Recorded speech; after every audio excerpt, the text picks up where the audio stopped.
durante uma grande campanha na cidade de Oakland, na Califórnia, em 1922. Aimee Semple McPherson foi inspirada a chamar sua mensagem de quadrangular, através de uma pregação sobre a visão do profeta Ezequiel dos 4 querubins, com 4 rostos que simbolizavam o quádruplo ministério de Jesus Cristo: o Salvador, o batizador com o Espírito Santo, o grande médico e o rei que há de voltar para arrebatar a sua igreja.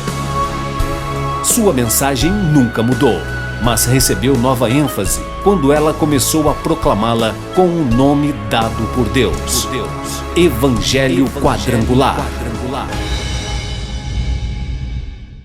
Colossenses capítulo 2, do verso 6 a 11, nos escreve o apóstolo Paulo: Como, pois, recebestes o Senhor Jesus Cristo, assim também andai nele, arraigados e edificados nele, e confirmados na fé, assim como fostes ensinados, crescendo em ação de graças, tendo cuidado para que ninguém vos faça presa sua, por meio de filosofias e vãs sutilezas, segundo a tradição dos homens, segundo os rudimentos do mundo, e não segundo Cristo.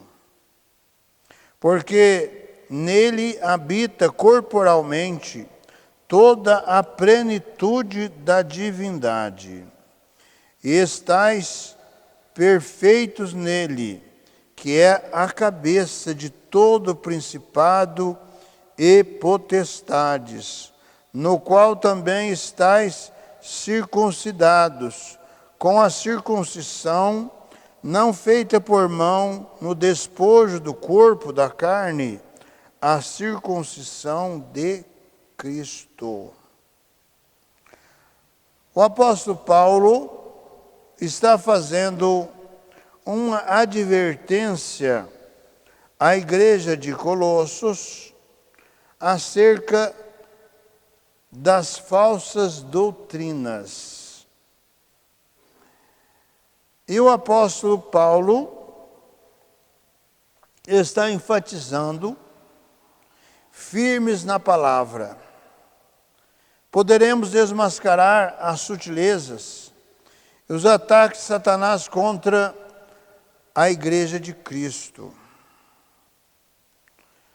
No Evangelho de Mateus, capítulo 13, versículo 22, o Senhor Jesus diz: E o que foi semeado entre espinhos é o que ouve a palavra, mas os cuidados deste mundo e a sedução das riquezas sufocam a palavra e fica infrutífera para o reino.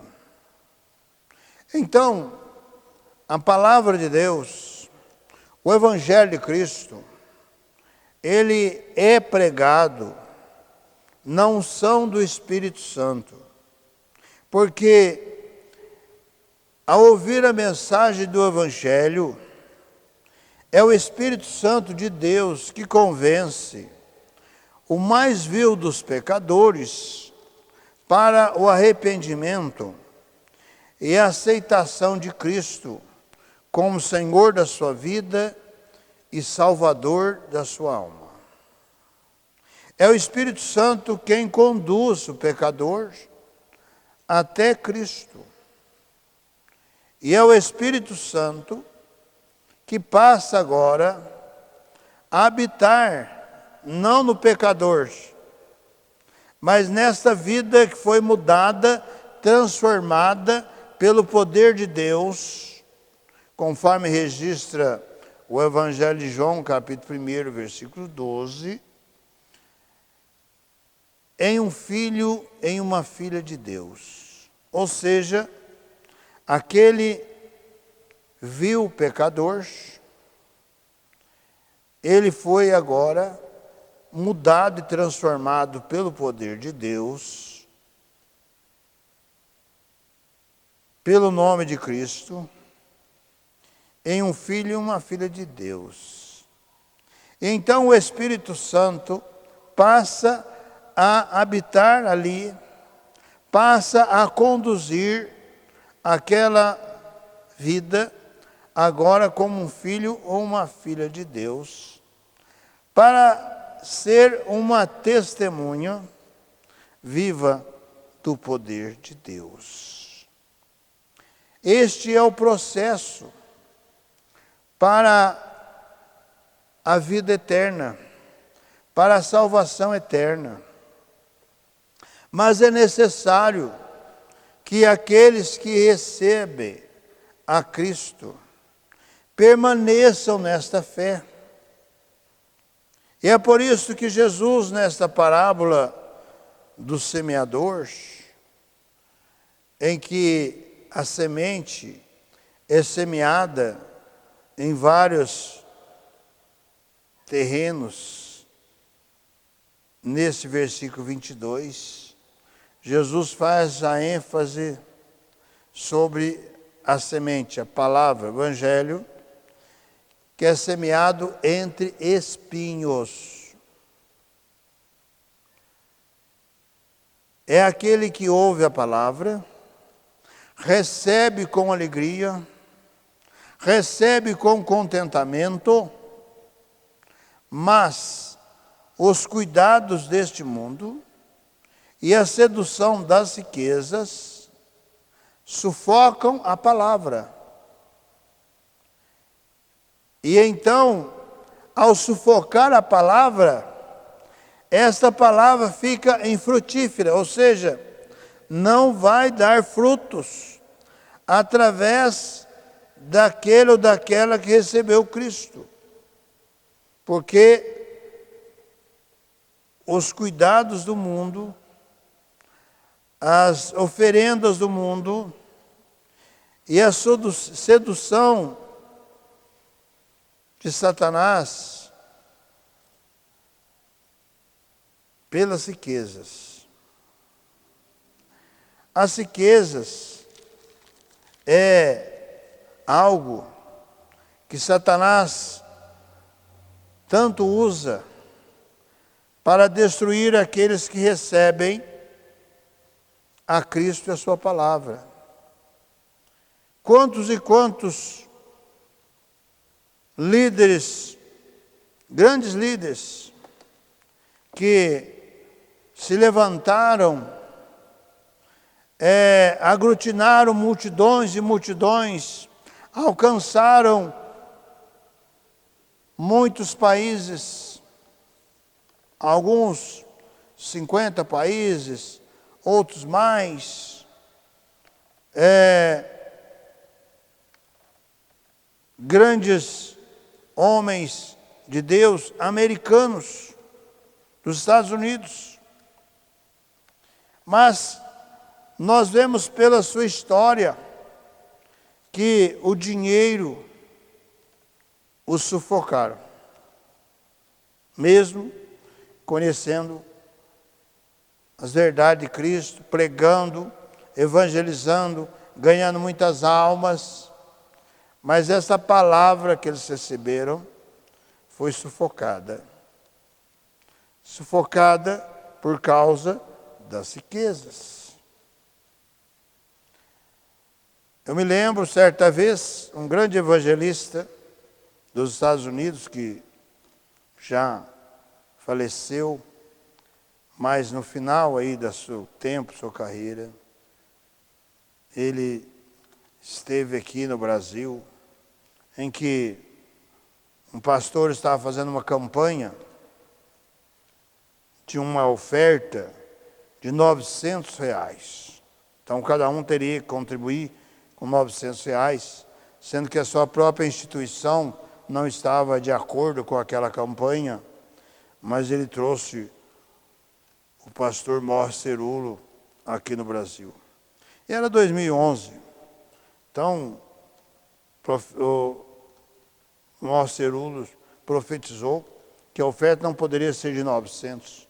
Teria que ser 911 por causa do ano de 2011. Quer dizer, um misticismo. né? Mesmo que tivesse arrecadado o mundo todo por esta palavra, por fora do Evangelho, é algo sério. O mundo espiritual é algo sério. E então, o apóstolo Paulo,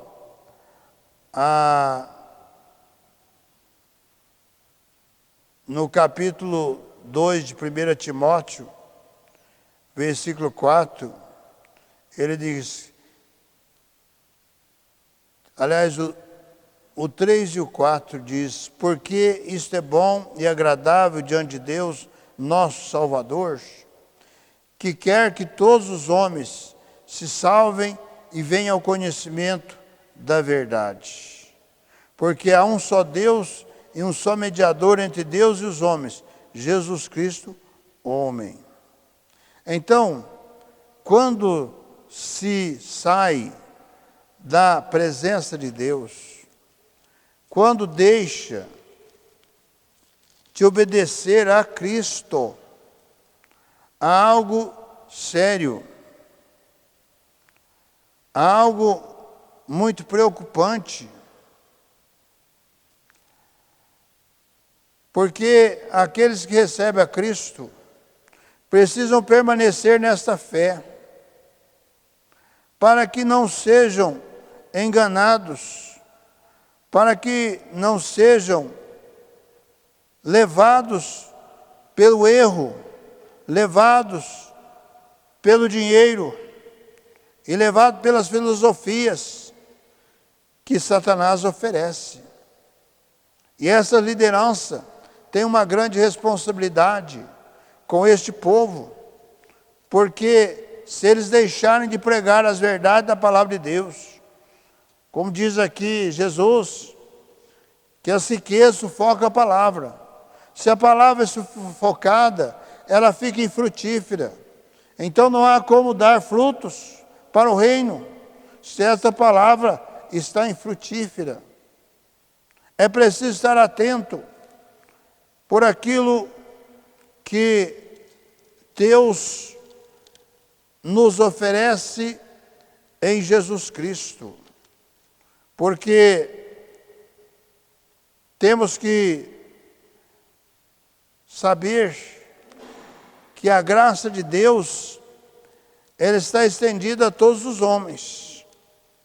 Mas é necessário que os homens estejam atentos a Cristo, ao seu Evangelho e à sua palavra. Por isso que o apóstolo Paulo, ele está agora exortando, trazendo essa advertência para a igreja de Colossos acerca das falsas doutrinas. E está enfatizando aqui no versículo 6.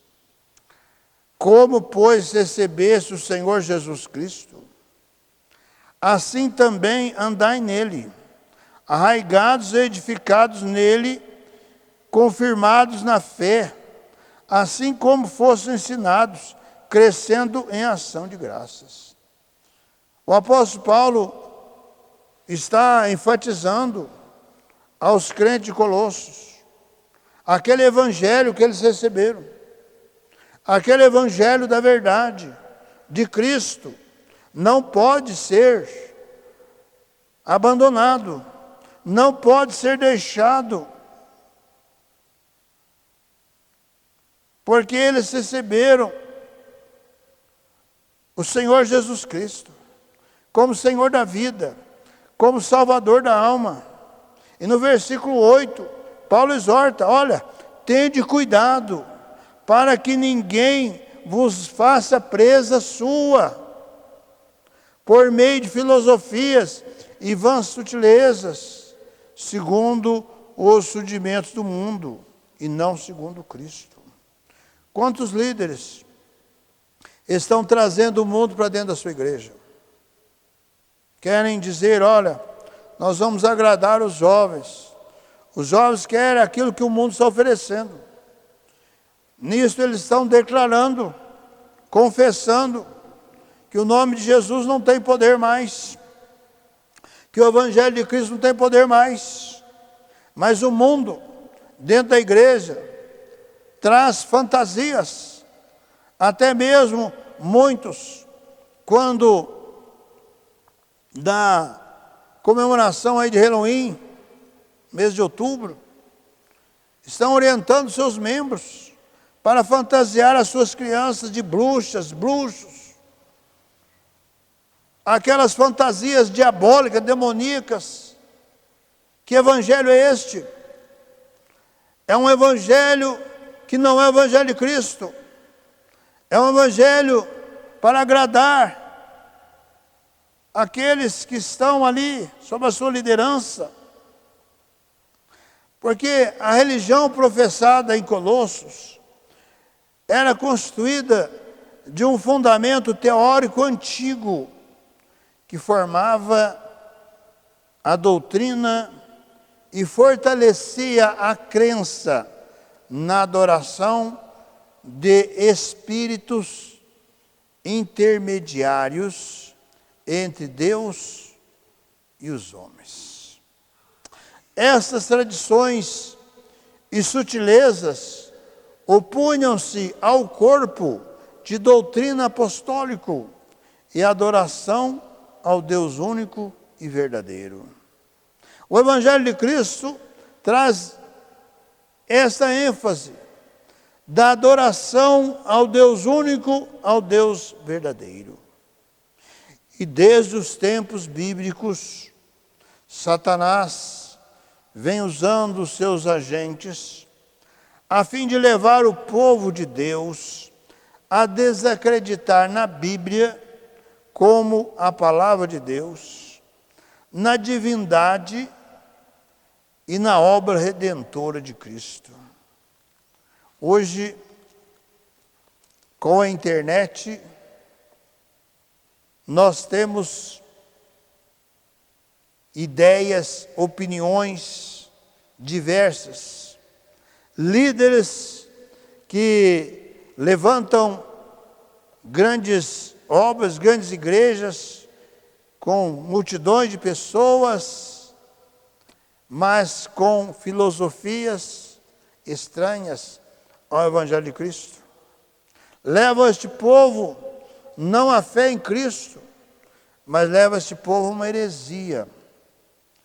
E aqueles que nascem numa heresia e que são doutrinados, ensinados naquela heresia, quando crescem, eles se tornam líderes naquela heresia e absolvem aquele falso evangelho, absolvem aquela mentira e vivem naquela mentira, acreditando que Deus estará salvando. Mas a salvação é tão somente para aquele que se entrega a Cristo, para aquele que confessa Cristo, para aquele que refuta as filosofias, refuta os ensinamentos dos homens. Os homens são criativos, sempre foram e continuam sendo. Desde o século II em diante, muitos filósofos se infiltraram na fé cristã e trouxeram com eles aquelas suas ideias, suas filosofias, e foram introduzidas. E nisto redundou na Igreja Romana. Quem estuda a história da Igreja Romana jamais irá defender a Igreja Romana como uma igreja cristã.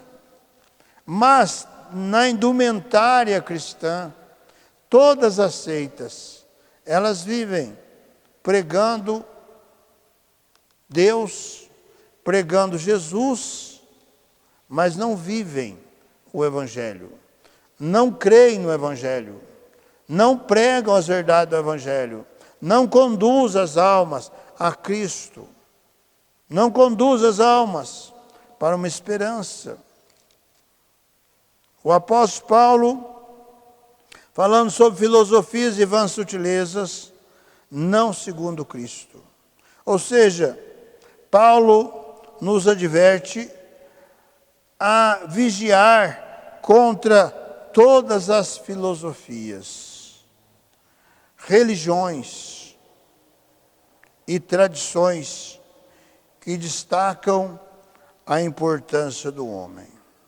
O apóstolo Paulo está exortando, advertindo a igreja de Colossos a respeito dessa filosofia, dessa doutrina maligna, diabólica, que havia ali um espírito, que fazia uma ligação entre Deus e o homem, ou seja, espíritos intermediários. Não existe espíritos intermediários. Existe o Pai, existe o Filho e existe o Espírito Santo de Deus. E a partir do capítulo 2 do livro de Atos, foi quando o Espírito Santo desceu em forma de línguas sobre os discípulos que ali estavam, e eles passaram a falar em línguas estranhas para eles. Há muitos que querem questionar línguas estranhas, dizendo que é línguas de anjo. Anjo não tem línguas de anjo. As línguas são faladas, línguas conhecidas no mundo. Naquele dia de Pentecostes, estava reunido ali representante de todas as nações daquele tempo. E todos eles ouviram aqueles discípulos galileus, que eram ali da parte mais pobre da Galileia, eram pescadores, eram pessoas humildes, mas que agora estava pela unção do Espírito Santo, declarando para todos aqueles que ali estavam em Jerusalém, no dia de Pentecostes, que Jesus era o Senhor, Jesus era o Salvador, Jesus havia feito uma obra redentora para a salvação do mais vil dos pecadores. E é por isso que com a pregação do apóstolo Pedro, quase 3.000 almas aceitaram receber Jesus como Senhor e Salvador. E ali começa então a história da igreja de Cristo. E agora o apóstolo Paulo está advertindo esta igreja sobre estas falsas doutrinas, que era uma sutileza de Satanás contra a mensagem do Evangelho de Cristo. Este é o maior desafio da Igreja de Cristo nestes últimos dias. O Evangelho, verdade de Cristo, ser pregado e ser anunciado. Na primeira carta a Timóteo, capítulo 4, versículo 1, o apóstolo Paulo escreve: mas o Espírito expressamente diz que nos últimos tempos apostatarão alguns da fé, dando ouvidos a espíritos enganadores e a doutrinas de demônios. E o versículo 2 diz: pela hipocrisia de homens que falam mentiras, tendo cauterizada a sua própria consciência. Esses homens que começaram na fé em Cristo, esses homens que pregaram o Evangelho de Cristo, em dado momento, foram absolvidos por estes espíritos estranhos e mudaram o seu rumo, deixaram de pregar as verdades do Evangelho de Cristo, porque deram ouvidos a espíritos enganadores e a doutrinas de demônios. É isso que nós contemplamos hoje. pela internet, esses líderes trazendo essas falsas mensagens, e aqueles que estão na fé em Cristo, eles são advertidos para que permaneçam nas verdades do Evangelho de Cristo, para que não sejam absolvidos por estas sutilezas de Satanás. No capítulo 3 de 2 Timóteo, Paulo escreve sobre a extrema corrupção nos últimos tempos, nos nossos dias. Sabe, porém, isto, que nos últimos dias sobrevirão tempos trabalhosos para a igreja, porque haverá homens amantes de si mesmos, avarentos, presunçosos, soberbos, blasfemos, desobedientes a pais e mães, ingratos e profanos. Homens sem afeto. Homens que não respeitam a Deus, a sua palavra, a Cristo e o seu Evangelho. Creia, Jesus está vivo. Jesus intercede a favor de todos aqueles que o buscam. Feche os seus olhos, forme comigo a cadeia da prece poderosa. Senhor Jesus, de todo poder, Senhor, de toda graça, juntamente, Senhor, com essas vidas que me assistem nessa hora, que está crendo, Senhor, nessa Tua palavra. Ó Deus, visita, Senhor, aqueles que já foram conduzidos por falsos líderes, por espíritos enganadores, mas que neste momento, ouvindo esta Tua palavra, Senhor, se arrependem e se voltam para Ti. Toca nesta hora por sobre cada coração, toca nesta hora por sobre cada entendimento. Ó Deus, aqueles que têm recebido uma mentira, uma falsidade, que se deixar aquele grupo, aquele meio religioso, Deus não os ouvirá mais. Em nome do Senhor Jesus, eu estou repreendendo, desfazendo todos os espíritos de demônios, todos os espíritos contrários à obra de Cristo, ao Evangelho de Cristo, toda liderança mentirosa e falsa, em nome do Senhor Jesus Cristo, eu estou repreendendo e desfazendo, que caia por terra, pelo nome glorioso do Senhor Jesus, toda a sutileza de Satanás, toda obra de mentira, todo espírito da falsidade, eu estou repreendendo agora e desfazendo destas mentes, destes corações, dessas vidas, em o nome do Senhor Jesus Cristo, e estou declarando a bênção, estou declarando vitória, libertação, pelo nome glorioso do Senhor Jesus,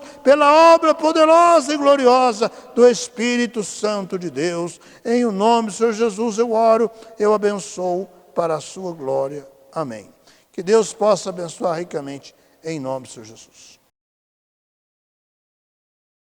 Participe conosco deste ministério, com a sua oração, com a sua participação e também divulgando para os seus parentes, amigos e vizinhos esta obra gloriosa do Senhor Jesus Cristo. O nosso compromisso é de levar as verdades do Evangelho do Senhor Jesus Cristo para todo o Brasil. E você poderá participar conosco, com a sua oração, com a sua presença. E também você poderá, com os seus dízimos, com as suas ofertas, e também como mensageiro da esperança, proporcionar para que alguém possa levar esta mensagem verdade nestes dias de cumprimento da palavra de Deus, em que está próximo o arrebatamento da igreja do Senhor Jesus Cristo. Participe conosco deste ministério para todo o Brasil. Visite também no YouTube, programa Cristo Esperança Nossa. E também faça a sua inscrição ali no nosso canal no YouTube. Na barra do nosso vídeo está lá para você fazer a sua inscrição. E também visite o nosso site www.quadrangularirindependente.com.br. Ali tem todas as informações a respeito da nossa obra. E também, todos os domingos, às 18h30, noite da bênção para a família. Venha colocar a sua família no altar de Deus, para que haja vitória na sua casa, no seu lar, na sua família. Todos os domingos, 18h30, em nossa sede nacional, a rua Olegário Maciel, número 155, no bairro de Vila Cruz. E às quintas-feiras, 19h30, a noite da vitória. Venha participar, venha receber a sua bênção na noite da vitória. Venha participar da corrente da vitória às quintas-feiras, 19h30. Divulgue este programa para os seus parentes, amigos e vizinhos.